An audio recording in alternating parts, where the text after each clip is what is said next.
नटखट परी की फनी और जादुई कहानी।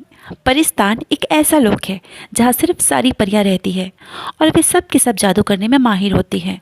वहाँ सबके नाम के अनुसार सबके काम भी होते हैं। वहीं एक परी रहती है जिसका नाम था नटखट परी। अपने नाम की तरह ही वह खूब नटखट थी, हमेशा शरारत किया करती। उसकी शरारती से अक्सर सभी परियां परेशान रहती थी। नटखट परी सुबह से लेकर शाम तक सभी को परेशान करती।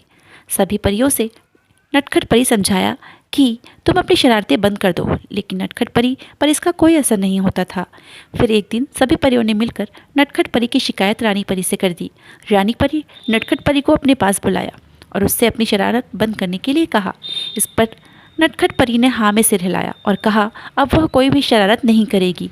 यह सुनकर सभी परियां खुश हो गई और वहाँ से अपने अपने काम की ओर चली गई। एक दिन तक तो सब कुछ ठीक था, पर आदत से मजबूर नटखट परी ने फिर से शरारत करना शुरू कर दिया।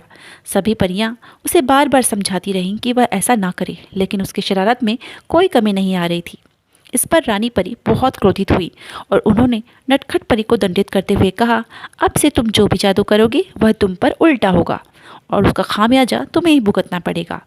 आप सभी परियां बहुत खुश थी, क्योंकि नटखट परी जो भी शरारत करती वह उल्टा उसी पर हो जाता।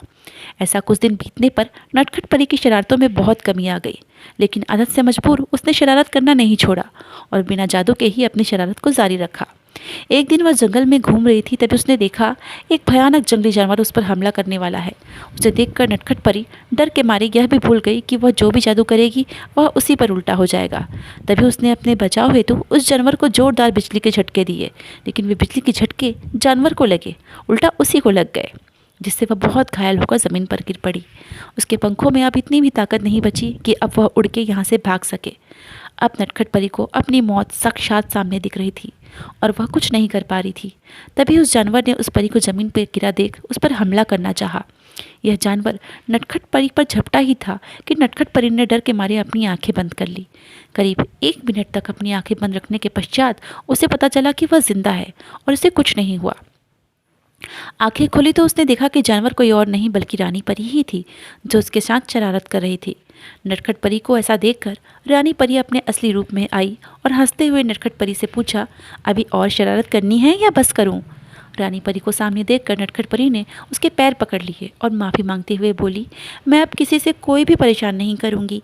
मैं अब समझ गई हूँ कि जब कोई बेवजह किसी को परेशान करता है या डराता है तो उसे कैसा लगता है।